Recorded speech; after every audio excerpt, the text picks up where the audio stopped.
You're not on my list. The member for Higgins. Thank you very much, Mr Deputy Speaker. I rise today to speak on the Aged Care and Other Legislation Bill 2021, the second response to the findings of the Royal Commission. Aged care, quite frankly, is about dignity. It's about providing our older Australians who have given so much to our country. Member for Higgins will resume her seat, please. The member for... You've got me. Thank you, Mr Deputy Speaker. The stories we've heard through the Royal Commission are shocking, to say the least. And now is the time to face the issues plaguing the industry and allow all Australians to age with dignity and respect. This government is striving to provide those Australians with a home and a hospital in one. The comfort and familiarness of a home with the care of a hospital. This vision is important, arguably for every Australian, as ageing is a future we all face. Quite frankly, the alternative doesn't bear thinking about. This, along with the recognition that senior Australians need tailored and individual approaches, forms the cornerstone of aged care reform that will act to give comfort and security to our citizens. There is good reason that the Prime Minister called for this Royal Commission as one of his first acts in the position of Prime Minister. This government cares, and the bill before us today helps solidify concrete and effective policy that will serve the Australian people. Mr Deputy Speaker, this bill acts as the second stage in the implementation of the government's $17.7 billion aged care reform package. The reform focuses on ensuring older Australians can be at home for as long as possible before residential care may become a necessity. It's what Australians have told us they want. With aged care residents ageing, it is more important than ever to provide high-quality clinical service that gives the dignity we all know our old Australians deserve.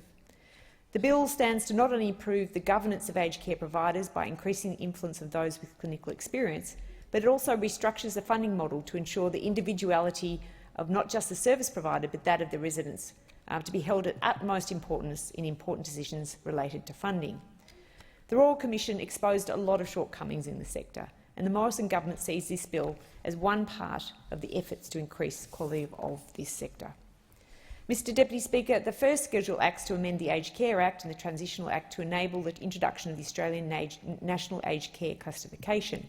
This new funding model aims to achieve more equitable funding by including three components: a fixed component relative to the type of service provided, a one-off entry payment and a variable payment dependent on the individual needs of residents.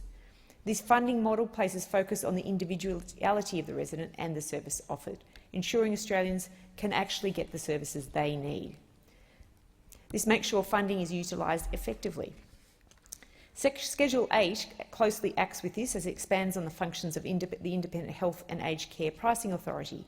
The authority will now be responsible for providing advice to government on aged care pricing and costing, as well as conducting costing and other studies to inform advice given to the government.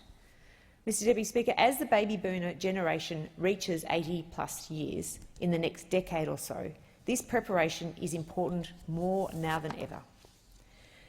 This serves to ensure that the government is properly informed when making decisions regarding the quality of life of aged care recipients, all part of us helping the sector.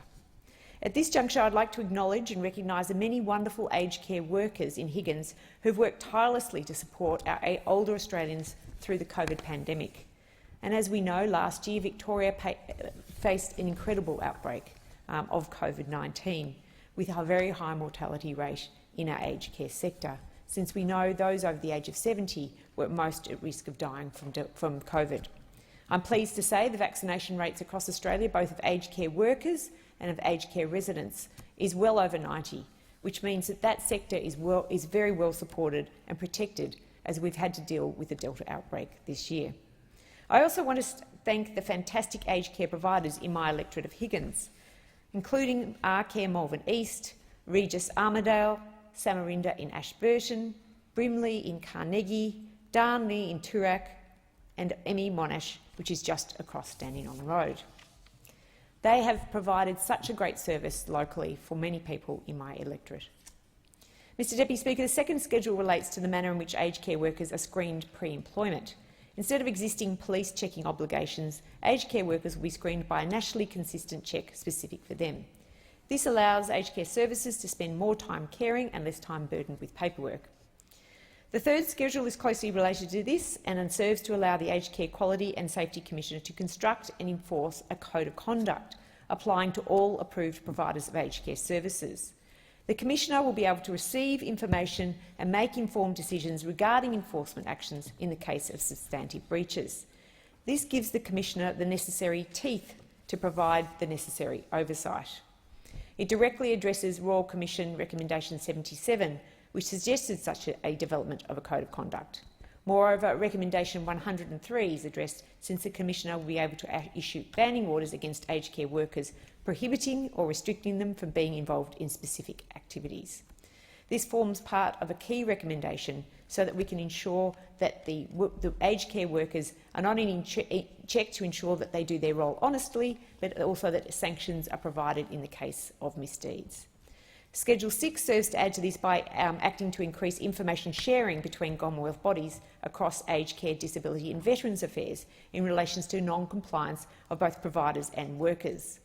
This is so that aged care resident safety can be ensured with efficiency and open reporting and information sharing abilities. Mr Deputy Speaker, Schedule 4 adds to the existing Serious Incident Response Scheme, which I've spoken on this floor before, also an initiative of the Morrison government. The existing scheme is to be extended to cover at-home care as well as flexible care, instead of simply covering residential care. Now, Mr Deputy Speaker, we know Australians want to age at home. They want to be at their home, in their home, for as long as possible.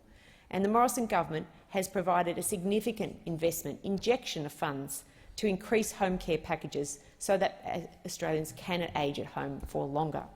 And at the last budget, 80,000 new home care packages were provided, taking the number of aged care home packages to the many hundreds of thousands. But the schedule in this bill will help to respond directly to Recommendation 100 that the Serious Incident Response Scheme is extended to home care. Mr Deputy Speaker, of particular importance, approved providers of aged care will be required to ensure that their governing body is presided over, firstly by a majority of independent and non-executive members, as well as having at least one member with experience in providing clinical care, under Schedule 5 of this bill. This is key because we know, as I said before, that aged care, residential care, is being filled with more and more residents who are older as they enter into aged care. So the good part about having more in-home care is that people are staying home longer.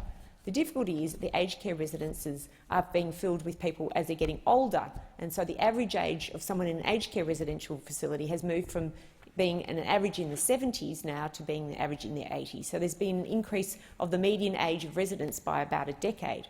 This is quite significant because as you're growing older, people are more likely to be frailer, and they're also likely to have comorbidities and other chronic conditions. And that is why the aged care facilities are finding that they're having to provide more clinical care. So people want to age in their homes, but they also want to age in the aged care facility and not have to be shipped off to hospital. So having increasing clinical care in our governing bodies of the aged care facilities means that more attention will be being paid to the clinical responsibilities of an aged care provider. This schedule will help see the end of out-of-touch governing bodies in the industry, ensuring that the voice of those working on the ground are heard in every meeting and cannot be ignored. Moreover, Schedule 7 strengthens the ability to punish providers for misuse of accommodation deposits made by residents. Both of these will act to improve the quality of governance within the sector, which of course will help our ageing Australians. Mr Deputy Speaker, this bill is a crucial step in the reformation of the industry we have seen so damaged through the findings from the Royal Commission. This bill does not spell the end of the efforts, however. This acts as a key stage in returning dignity to older Australians, and the bill before us today strengthens the regulations on the industry and streamlines funding so that not only are the deserved provided with the right government support, but the service is also improved itself. Lastly, let's continue to work together to help make life better for older Australians. Providing dignity and respect for them is so important because a society is judged by the way that we deal with those who cannot help themselves. We need to provide dignity and respect for ageing Australians, and we need to provide hope for all of us that we ourselves will be given the same support, care, love and service that our old Australians have. It provides hope for all of us as we age, that we age with dignity and respect. I commend this bill to the House. Thank you, Mr Deputy Speaker. The question is the amendment be